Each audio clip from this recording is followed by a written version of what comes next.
এই বছৰ আমি প্ৰায় 250 কিলোমিটাৰ মথাউৰি বনাম। ইতিমধ্যে টেন্ডাৰ হৈ গৈছে। অহা 15 দিনৰ ভিতৰত কাম আৰম্ভ হ'ব। অসমত আৰু আনএম্বেংকমেন্ট পৰ্চন য'ত মথাউৰি বনাব পাৰি খুব বেছি 150 কিলোমিটাৰ থাকিব। আমি বিদেশী পুঁজি নাহে। বিদেশী পুঁজি শব্দটো ভুল। আমাক কেন্দ্ৰীয় চৰকাৰে লোন লৈ দিছিলে প্ৰায় 5,000 কোটি টকা। বিদেশী পুঁজি নহয়, এইটো ADB ৱৰ্ল্ড বেংকৰ পৰা কেন্দ্ৰীয় চৰকাৰে লোন লৈ দিছিল। কোনো আমাক ফ্ৰীকে নিদিয়ে, কোনো আমাক দান নিদিয়ে। 5,000 কোটি টকা কেন্দ্ৰীয় চৰকাৰে যোৱা 3 বছৰত অসম চৰকাৰক দিছে। তাৰ 90% কেন্দ্ৰীয় চৰকাৰে ধাৰ মাৰে আৰু 10% আমি মাৰোঁ। আৰু অসম চৰকাৰেও প্ৰত্যেক বছৰে 1,000 কোটি টকা আমি যোৱা 3.5 বছৰত খৰচ কৰিছোঁ। মানে আমি প্ৰায় 2200-2300 কোটি টকা আমি ৱাটাৰ ৰিচোৰ্চ ডিপাৰ্টমেণ্টে অসমৰ বানপানীৰ সমস্যা সমাধান কৰিবলৈ আমি খৰচ কৰিছোঁ, যিটো আগতে 250 কোটি 300 কোটি টকা আছিলে।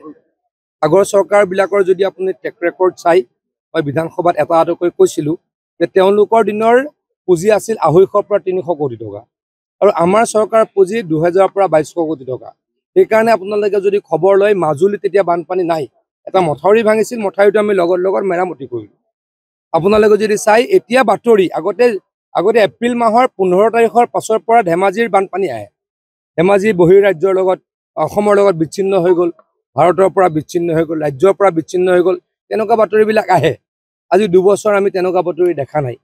মোৰ জিলা মৰিগাঁও এখন অত্যন্ত বানপানী প্ৰৱণ জিলা আছিল। তাত আমি এই বছৰ বানপানীৰ ক্ষতিগ্ৰস্ত এটা পৰিয়ালক এটকাৰো সাহায্য দিব লগা হোৱা নাই।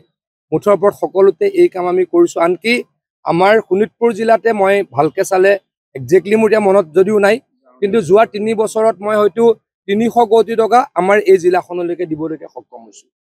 আপোনালোকে যদি চাই অকল গহপুৰতে 250 কোটি টকা দিছোঁ। গতিকে এফালৰ পৰা বানপানীৰ সমস্যা নাইকিয়া কৰিবলৈ প্ৰয়াস কৰিছোঁ, ভৱিষ্যতে আৰু নাইকিয়া কৰিবলৈকে চেষ্টা কৰিম। এই বছৰ আমি প্ৰায় 250 কিলোমিটাৰ মথাউৰি বনাম। ইতিমধ্যে টেন্ডাৰ হৈ গৈছে। অহা 15 দিনৰ ভিতৰত কাম আৰম্ভ হ'ব। অসমত আৰু আনএম্বেংকমেন্ট পৰ্চন য'ত মথাউৰি বনাব পাৰি খুব বেছি 150 কিলোমিটাৰ থাকিব। আমি বিদেশী পুঁজি নাহে। বিদেশী পুঁজি শব্দটো ভুল। আমাক কেন্দ্ৰীয় চৰকাৰে লোন লৈ দিছিলে প্ৰায় 5,000 কোটি টকা।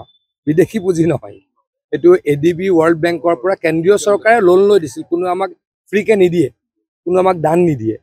5,000 কোটি টকা কেন্দ্ৰীয় চৰকাৰে যোৱা 3 বছৰত অসম চৰকাৰক দিছে। তাৰ 90% কেন্দ্ৰীয় চৰকাৰে ধাৰ মাৰে আৰু 10% আমি মাৰোঁ। আৰু অসম চৰকাৰেও প্ৰত্যেক বছৰে 1,000 কোটি টকা আমি যোৱা 3.5 বছৰত খৰচ কৰিছোঁ। মানে আমি প্ৰায় 2200-2300 কোটি টকা আমি ৱাটাৰ ৰিচোৰ্চ ডিপাৰ্টমেণ্টে অসমৰ বানপানীৰ সমস্যা সমাধান কৰিবলৈ আমি খৰচ কৰিছোঁ, যিটো আগতে 250 কোটি 300 কোটি টকা আছিলে।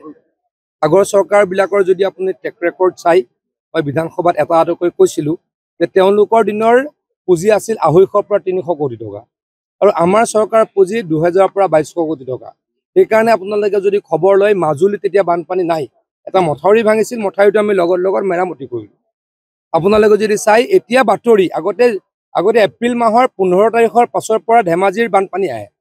ধেমাজি বহিৰাজ্যৰ লগত অসমৰ লগত বিচ্ছিন্ন হৈ গ'ল, ভাৰতৰ পৰা বিচ্ছিন্ন হৈ গ'ল, ৰাজ্যৰ পৰা বিচ্ছিন্ন হৈ গ'ল, তেনেকুৱা বাতৰিবিলাক আহে।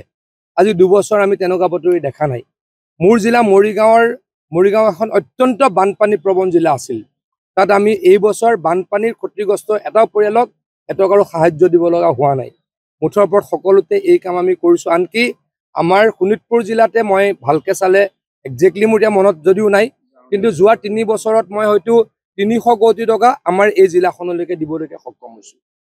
আপোনালোকে যদি চাই অকল গহপুৰতে 250 কোটি টকা দিছোঁ।